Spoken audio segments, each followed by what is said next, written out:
بأن الكل لله. سبحان الله والحمد لله، لا إله إلا الله والله أكبر.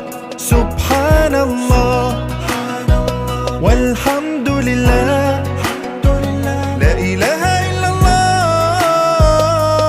Assalamualaikum warahmatullahi wabarakatuh. Alhamdulillahi rabbil alamin, wassalatu wassalamu ala asrafil anbiya'i wal mursalin, Sayyidina wa maulana Muhammadin wa ala alihi wa ashabihi ajma'in. Rabbi shrah li sadri wa yassir li amri wahlul 'uqdatam min lisani yafqahu qawli, amma ba'du. Para pemirsa yang dirahmati Allah Subhanahu wa ta'ala, alhamdulillah, kita panjatkan puja dan puji syukur kehadirat Allah Subhanahu wa ta'ala, karena atas limpahan rahmatnya lah, taufik dan hidayahnya lah, kita hari ini ditetapkan oleh Allah Subhanahu wa ta'ala dalam keadaan iman dan Islam, istiqomah dalam ketaatan, mampu menjalankan perintahnya dan meninggalkan larangan-larangannya. Mudah-mudahan Allah teguhkan iman kita ini ila yaumil akhir hidup kita dalam keadaan yang husnul khotimah. Salawat dan salam tetap terlimpahkan kepada junjungan kita Rasulullah sallallahu alaihi wasallam, kepada keluarganya, para sahabatnya, para tabi'in, tabi'in, para ulama dan kaum muslimin yang senantiasa berada di jalan Allah dan Rasulnya. Para pemirsa yang dirahmati Allah Subhanahu wa ta'ala, alhamdulillah kembali hadir bersama kita ngabalis ngaji bareng Al-Kais di setiap pagi hari jam 5 pagi. Kali ini kita akan membahas kisah tentang waliullah, yaitu Abdul Aziz Al-Dabak. Diceritakan dalam kitab Al-Ibris, dalam sebuah kitab yaitu yang bernama Al-Ibris min Kalami Sayyidi Abdul Aziz Al-Dabak, yang dikarang oleh Ahmad bin Mubarak Al-Lamati, mengisahkan bahwa ada seorang sufi dari kalangan tokoh tasawuf yang bernama Syekh Abdul Aziz Al-Dabak. Beliau dalam kalangan tokoh tasawuf termasuk ulama kelas atas, wali min auliya'illahi ahli ibadah. Suatu ketika malaikat melihat namanya di lembaran kitab Lauhul Mahfud, ada dalam deretan penghuni neraka.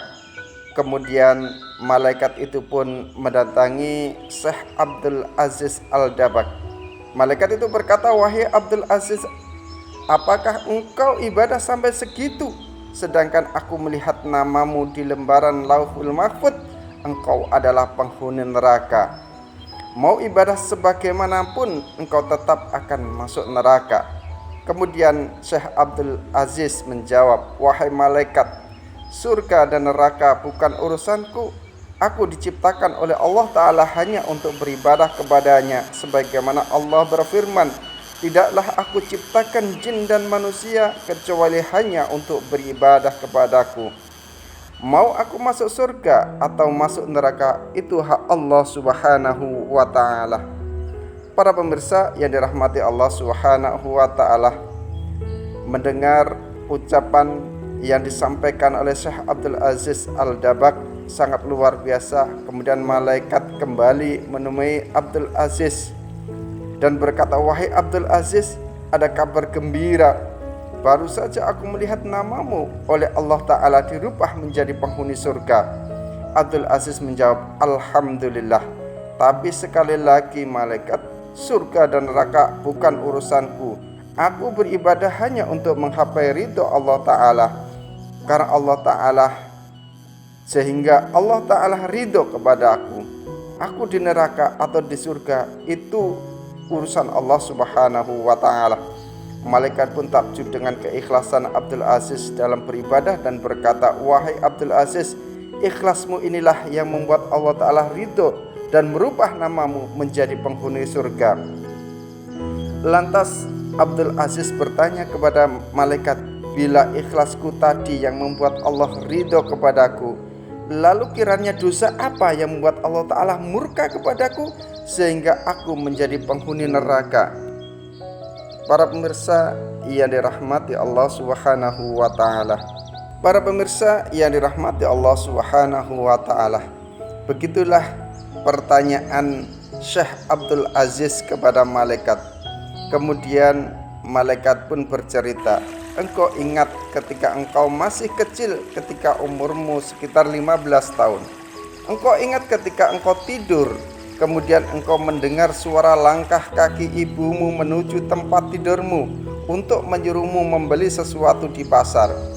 Karena engkau mendengar suara langkah kaki ibumu menuju kamarmu, lalu engkau pura-pura tidur, padahal engkau sudah bangun agar engkau tidak disuruh pergi ke pasar. Ketika ibumu membuka pintu kamarmu dan melihatmu masih tidur, ibumu merasa kasihan dan tidak jadi menyuruhmu ke pasar. Sebab engkau bohongi ibumu, maka Allah Ta'ala murka dan menjadikan namamu sebagai penghuni neraka. Mendengar cerita dari malaikat, Abdul Aziz pun beristighfar dan memohon ampun kepada Allah Subhanahu wa Ta'ala. Semenjak kejadian tersebut, Syekh Abdul Aziz Al-Dabbagh di sisa umurnya tidak pernah berceramah kecuali tentang berbakti kepada orang tua. Setiap orang yang datang kepada beliau selalu diwasiatkannya untuk berbakti kepada orang tuanya.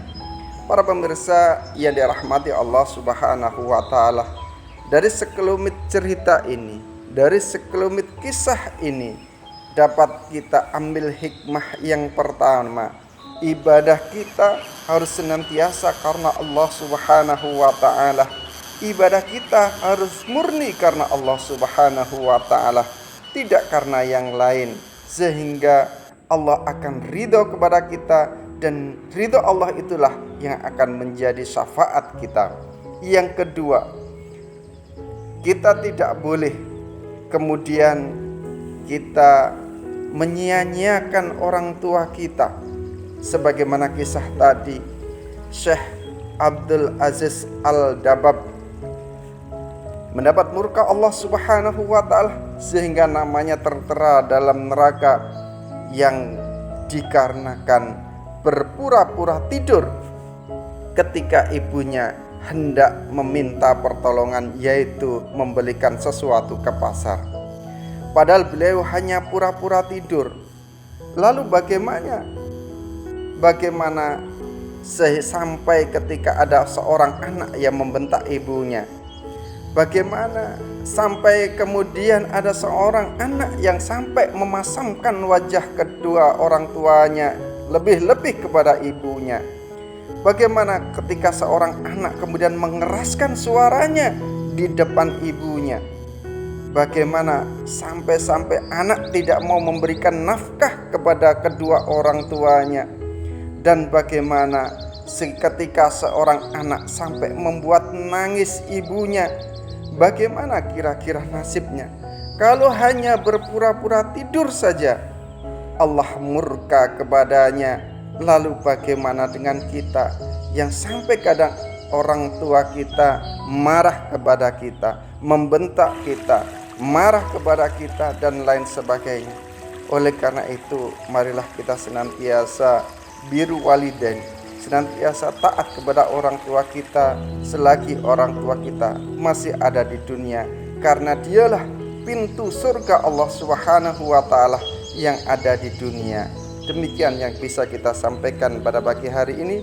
Mudah-mudahan Allah senantiasa teguhkan iman kita dengan keikhlasan ibadah kita hanya kepada Allah Subhanahu wa Ta'ala, dan mudah-mudahan Allah jadikan kita orang-orang yang senantiasa taat kepada kedua orang tua, lebih-lebih ibu kita yang telah mengandung kita, melahirkan kita, menafkahi kita, menyusui kita hingga kita besar hari ini, mendampingi hidup kita. Oleh karena itu, mudah-mudahan Allah tetapkan kita menjadi orang-orang yang taat dan senantiasa menjadi orang-orang yang taat kepada kedua orang tua selama orang tua tidak memberikan atau menyuruh kita kepada kemaksiatan.